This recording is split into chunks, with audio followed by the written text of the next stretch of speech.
Audio function అప్పుడు పవన్ కళ్యాణ్ గారు కూడా దాన్ని స్పెషల్గా మెచ్చుకున్నారు సాంగ్ని అని చెప్పి. How did you feel actually? నేను అసలు ఎక్స్పెక్ట్ చేయలేదు అసలు. అదే ఆడియో ఫంక్షన్ నేను అక్కడే ఉన్నాను యాక్చువల్లీ, వెళ్ళాను.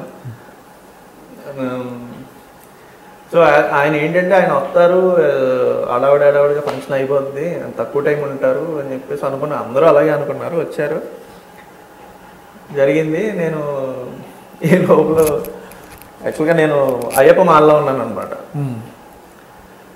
నార్మల్గా వెళ్ళిపోతాం కదా కూర్చొని నుంచి చూస్తున్నాను. నేను పక్కన బౌన్సర్లు అటు ఇటు లాగేస్తున్నారు. సర్లే అవన్నీ కావాలి కూర్చొని చూస్తాను. సడన్గా ఆయన మళ్ళీ వెనక్కి వచ్చి బ్యాక్ వచ్చి మాట్లాడారు. మూవీ గురించి, విజయ్ గారి గురించి మాట్లాడిన తర్వాత నేను పవన్ కళ్యాణ్ గారు వచ్చి కూర్చుని ఆడియో ఫంక్షన్ జరుగుతున్నప్పుడు కూడా నేను ఆయన అబ్జర్వ్ చేస్తున్నాను అనమాట. పవన్ కళ్యాణ్ గారిని చూస్తున్నాను, అలా స్టేజ్ మీద చూస్తున్నాను, ఆయన చూస్తున్నాను. ఆయన కరెక్ట్గా సాంగ్ ప్లే అయింది. వీళ్ళు జనరల్గా ఈ వెర్షన్స్ ఎలా ప్లే చేస్తారంటే 20 seconds ఏదో 25 seconds ఉంటుంది అంతే.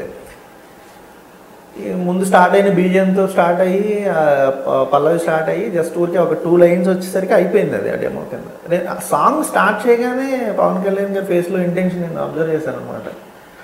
ఆయన తెలియని ఒక ఇంటెన్షన్ ప్లే చేసి దాని మీద సాంగ్ ఇలా కొంచెం కాన్సన్ట్రేటెడ్ విన్నారనమాట.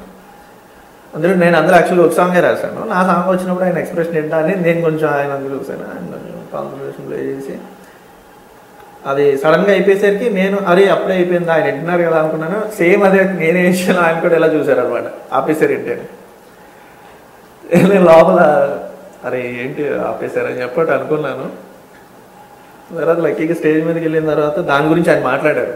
సో నేను అప్పుడు అదే బాగుంది సాంగ్, సడన్గా ఆపేశారు ఇందాక, నేను వెళ్ళిన తర్వాత తింటాను, చాలా నచ్చింది అని చెప్పి చెప్పారు అనమాట. అప్పుడు ఐ వాజ్ వెరీ హ్యాపీ.